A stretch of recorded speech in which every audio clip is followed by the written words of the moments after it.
You are listening to The Ron Van Dam Show. That's one part blah, blah, blah, one part ha, ha, ha, and just a smidgen of ta-da! The following programming is EI, educational and informative. Not necessarily.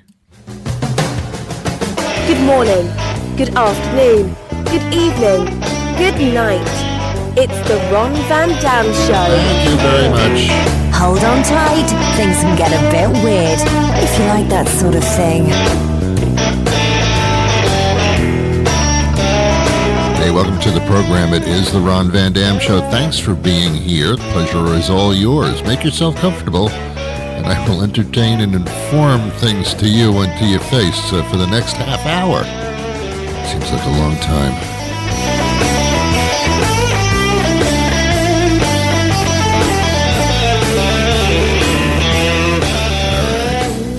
How are you? You know, I cherish this short amount of time every day that we have together. I say that without any cause for truth whatsoever. I don't really know who you are. See, there's a picture of me on the internet. I don't know who you are. This is a relationship that is going nowhere. But nonetheless, whatever, huh? Oh, gosh. I was looking at, I have a lot of social media accounts, not because I want them or I know what they are. I have a social media manager. Is she doing a wonderful job? Apparently not, but I'm kidding. She's wonderful. But I don't understand I don't understand it. I never did. I think you had to be born within the social media timeline to get into it and to understand it. I don't know what most of it is, and I know I sound like an old fart.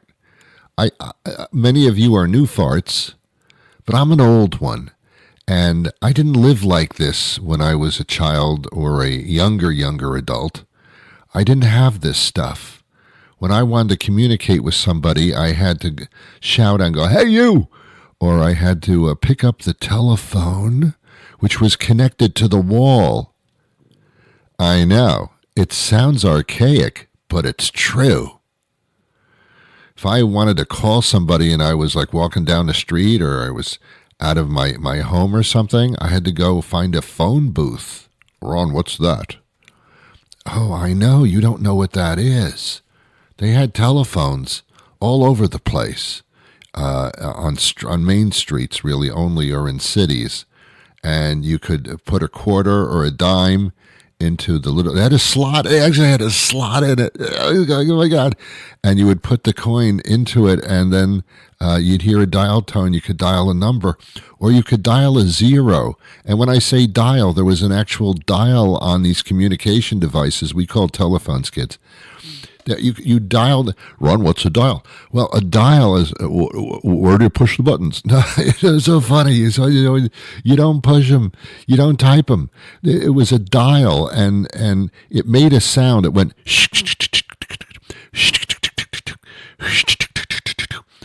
I know. It sounds like I'm making up sounds, but that's the sound that it made. And when you dialed operator, it was the longest sound of all because the zero was what you dialed for the operator, but that made the wheel go like almost a full revolution. So if you called, if you just dialed the number 1, which was like just like right there, you put your finger in the little. There's a little hole. There was a little hole in the dial. I know it was a little hole, and you put your finger in the hole, and you go, and that would be 1, just like 1. That's a 1. But if you dialed a 0, that was all the way at the end of the dial, and the dial would make a full revolution. And so 0 was, it was chick for a long time. And a person would answer the phone, always a female, always a female, always a female. And this female would just all of a sudden you'd hear her in the earpiece. It was an earpiece. You held the telephone and it was connected by a cord to it was unbelievable. So the lady would say, "Can I help, operator? Can I help you?" and she spoke English. Yeah, I know. Everybody on the phone now is from India. I know, or the Philippines. But then it was actually an American woman. American woman. That's a song, right? So different. So different. And you could ask the operator anything, and she would answer. She would I'm trying to find a Jimmy Morgan, lives in Poughkeepsie, New York. Jimmy Morgan, here it is. Okay, I'll connect you now. You mean I don't have to, you're not just going to give me the number? I'll give you the number too, but I can just connect you right away if you'd like. I can even come over and polish your shoes, or I can spit on you if you're into that. I am. Yeah. Anything. Like, I'm new in the town here. Where's the library? It's on 73rd Street and Central Park West. It's unbelievable what the operator, she was the Siri before there was a, you know what a Siri is, right, kid? You know that. You know what a Siri is. This is before that. It was a telephone operator. It was a real person.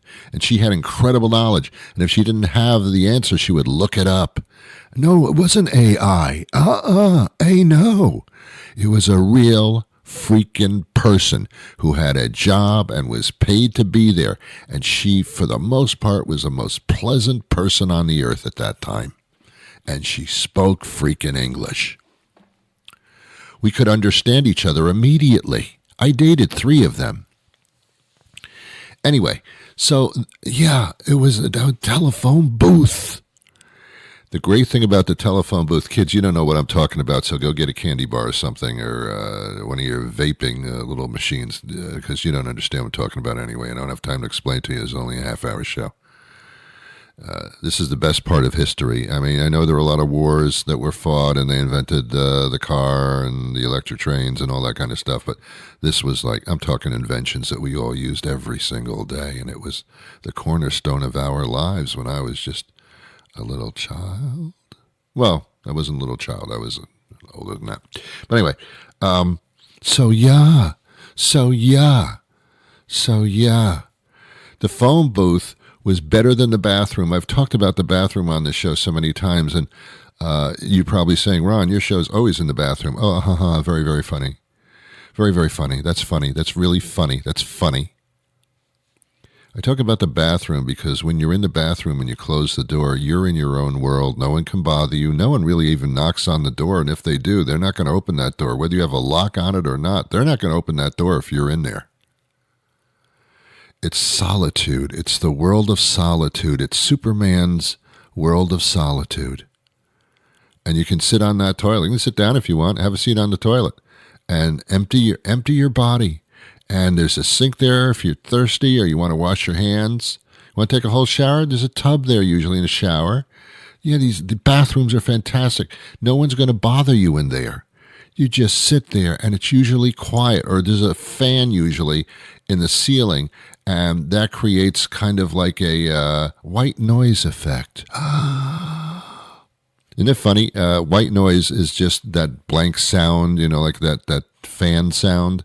And then they came up with brown noise, and they came up with yellow noise. And so we're like, okay, I don't know the difference between these things. Now you're just naming colors. I just stop it. You take one thing, and then you have to bastardize it into something that's humongously stupid.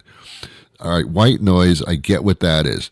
Brown noise, yellow noise, come on, just stop it. Just stop it.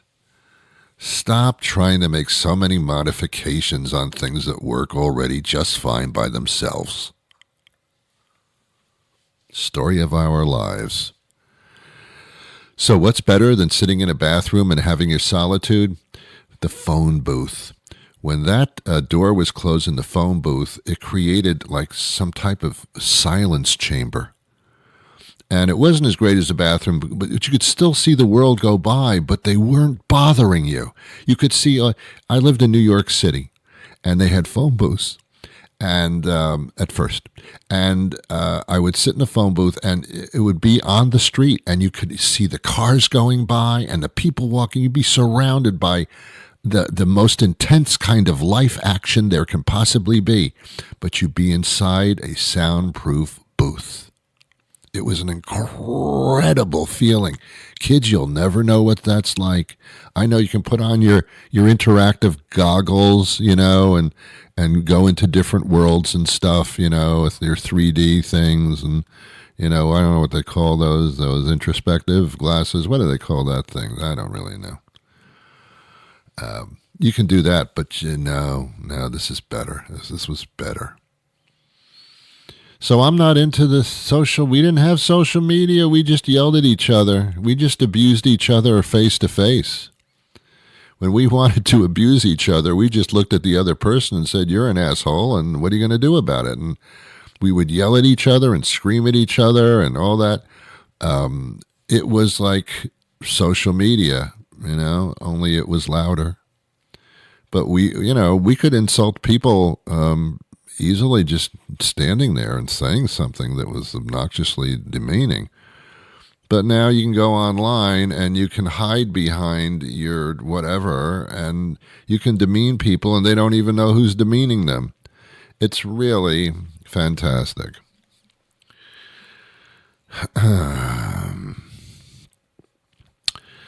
When I had a business at a time, and we used to advertise in the yellow pages. There were white pages for white people and yellow pages for yellow. No, it's not what it was. Yellow pages were for advertising, classified ads, and you would place an ad, and you could just have a line in bold, and that would cost you a certain amount of money, or you could have like just maybe a 16th of a page in the yellow pages, a display ad with a picture, and you could design it yourself kind of, and that was another price. Or you could have like a third of a page, quarter of a page. You could have a whole page in the phone. That was very, really expensive. But that was it. That was it for advertising. That was it. You go on the radio or television, but otherwise the yellow pages, when people wanted a service, they would go to the yellow pages. It was the Bible of connecting with businesses and people. Everybody had a phone book. It was freaking free, baby. It was freaking free. And they sent it to every single house every single year. And if it wasn't in the yellow pages, you could call that operator and she'd hook you up, baby. She would hook you up for free. They also had a 411 information. How? You could get the joke of the day by dialing something else.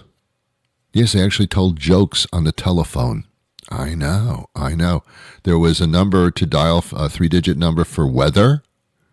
Find out what the weather is right away on your phone. Well, I can do that now, Ron. I know, but we could do that then, too. There was a 3-digit number for when you're in trouble. It was 911. Well, they still have that. That's too important to fuck up. Now, if you have a business and you want to contact somebody, you have to go on the internet and you have to pay to be there. Internet is not free. You have to pay for it. Either on your phone or your desktop or in your house, you have to pay for that. Well, you had to pay for a telephone too. But it was cheap. It was like 2 cents or something like that. Anyway. Yeah, but now social media, I don't understand it because there's this generation gap going on because I didn't live with it when I was younger. I didn't live with it. It was not part of my life. So I had to learn it. And I don't want to learn it. I don't want to. I don't know what a meme is. I don't know what a hashtag is. I never knew what a hashtag was. I still don't. I know it's that number sign, but that's not a hashtag. It's a number sign. What are you talking about? Hashtag, I don't think they use that a lot anymore. That's like a passé kind of thing. It was the only way to contact somebody without contacting somebody. It was very, very strange. And then there's memes. Now we've demeaned ourselves to childhood to the point where in order to express ourselves, we have to send an already made-up picture of something. Like, I remember the happy face thing? I think that was the beginning of memes. And I knew when I saw the first happy face in my life, I knew that was going to ruin society. This is too moronic to go away. I don't know what a meme. I've never used a meme in my life, and I don't plan to because I'm a bit more mature than that. Just a bit. I don't need to express my feelings by sending a tiny little picture of something to somebody that someone drew. It's just so stupid. We have words for that. I don't know. I have a lot of Facebook accounts, a lot of them. If you put them all together, how many likes do you have, Ron? How many friends do you have? Oh, I don't know. In the 10,000 range because I have too many Facebook accounts. Instagram, Instapot, I don't know the difference between the two. I really don't. They start with Insta, and that's all I need to know. I don't know anything about the whole thing. So I had to hire this young lady who is a social media manager for money. For money. I pay her for this. And why do I do it? Because I have to. Because I have to. Because I don't understand it. I don't know enough about it. Ron, could you learn it? I don't want to. Leave me alone. I don't want to know all that stuff. I think I'd throw up. I think if I knew all that social media crap, I think I would actually start to regurgitate within my mouth. I don't want to know it. I don't want to be a part of it. I have to pay for everything anyway. Nothing's free. So as long as I have to pay for something, I'll pay for that. But I don't know it. I don't know it. I mean, everything seems to be owned by Meta, which used to be Facebook, I guess. Now Meta's branched into all these different companies. We didn't know it was like the same company. Microsoft and Meta. I mean, and then there's Apple, but Apple, like, that's just a small part of the whole deal. I mean, come on, man. It's amazing. All the cell phone carriers all competing for each other, trying to come up with ways to get you to be with them. And then they get you, and then then somebody else wants you. I mean, I don't want to change phones every year. It's hard enough to switch phones. Oh, Ron, it's very easy to switch phones. No, it's not. No. My phone works. Leave it alone. Stop it. I like my phone. I can do a lot of stuff with it. That I understand because I have to. I have to understand. There are certain things that I have to be aware of, but not everything. Not everything.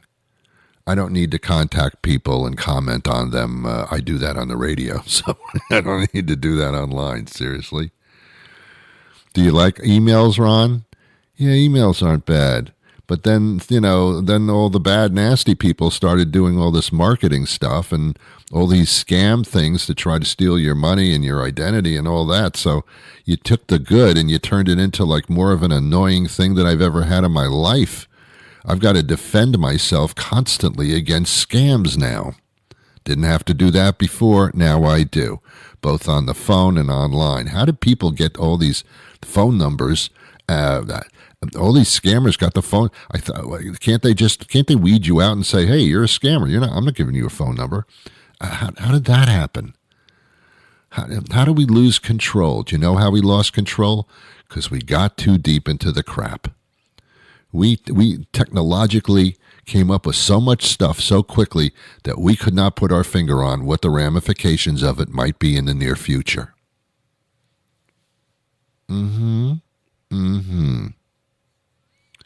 There was at one time we had to worry about war, being attacked by another country physically on our land. Now we've still got to worry about that, but we also have to worry about another country just like technologically cutting us off. Do you realize that other countries pretty much have the ability to stop us totally without hurting one person physically? They can shut down your power plants. They can get into your money accounts. They could stop our economy in the drop of a hat, or at least affect some huge portion of it at the drop of a hat. And we have to spend zillions of dollars to defend against being cyber attacked. Before it was just physical attack. Now there's cyber attack, which could happen far more easily. Granted, less casualties, but it would screw up your life in a split second. Screw up your life in a split second. Freeze your assets. Freeze your ass. And that's really what I wanted to talk about today. And this is a running theme on this show, how technology has put us in great danger and put us on the defensive, all so that we can be more comfortable in our lives, so we don't have to get up off our ass to do anything. You don't have to go shopping anymore. You can connect with people without going to see them. Are there benefits? Sure. Are there dangers? By the pound, yes. Because we didn't figure things out first before we released them. If you have a tiger in a cage and you open the cage door and the tiger goes out and mauls thousands of people, oh, we didn't know that would happen. I mean, yeah, but it did. It did. You know what's funny? Just really quickly, before I go any further, because I'm running out of time. You know what's funny? When I watch the movies, do this. When you watch a movie on television or you go to the movies or something, or you're streaming something, I'm trying to talk like you. When they're in the car, when two people are in the car driving, or one person's in the car driving, speaking on their cell phone or something, which you're not supposed to do. So two people talking in the car in a movie or something like that. Notice that sometimes they don't wear seatbelts. They don't wear seatbelt. You're supposed to wear a seatbelt all the time when your car is in motion. But in movies, you can drive like 120 miles an hour and being chased by gangsters or something like that, and but they're not wearing seatbelts. I don't understand that. I thought that was a requirement. Anyway, okay. Guest coming up, but first, commercial break. Ain't always easy these days to know what to give your kids for snacks. Sugary this, high fructosey that. Heck, even the stuff they call natural ain't always natural. But there's one snack when your kids ask for it, you know exactly what you're giving them. I want piggy parts. I want piggy parts. Professor Parker's preserved piggy parts are 100% all-natural salt-preserved pig parts. What parts, you ask? Well, some folks would call them scraps or ears or hoofs, but kids just call them delicious. And with their stiff, leathery texture, one Professor Parker's preserved piggy part will last a kid all afternoon. That's what we call value. So stock up now for school. You'll find them at the end of the pet food aisle in original, barbecue, or vinegar, garlic, teriyaki, onion, habanero, pineapple flavor. Give them a try and you'll see why kids say, That's some good piggies. Professor Parker's preserved piggy parts. Michael Theo joins us now. He's an expert at the General Insurance, and he's helping us out with the summer road trips. They're back, aren't they? Because it's the summer and we got roads. Absolutely. It's it's going to be a busy summer season. A lot of people, 75% of Americans actually are planning to hit the road this summer. Well, that would be me, because that's a lot of people. I'm probably in the 75%. And, before I take a car trip, and they're usually a little lengthy, they can be a couple hours and then some, I get concerned about the performance of my car and making sure that I got things together here. Yeah, that's it's so true, and I think a lot of us are guilty of maybe waiting too long to make sure your car is ready to go. I would highly recommend if you have the time, I would give yourself about a week before your road trip. Bring your car to a local mechanic. Maybe you have a friend who knows something about cars. They can take a look at all the things that could prevent a potential breakdown, like oil, brakes, tires, wipers. Also, I would say this. If you don't have a spare tire, I would recommend getting one and take some time to learn how to actually replace a tire. I can say from my own personal experience, Ron, I found myself in a situation in my mid-20s where I was with my now wife and had a flat tire and did not know how to change a tire, and it was a humbling experience, to say the least. So I would definitely recommend taking some time to educate yourself so that you can save time and stress during the road trip.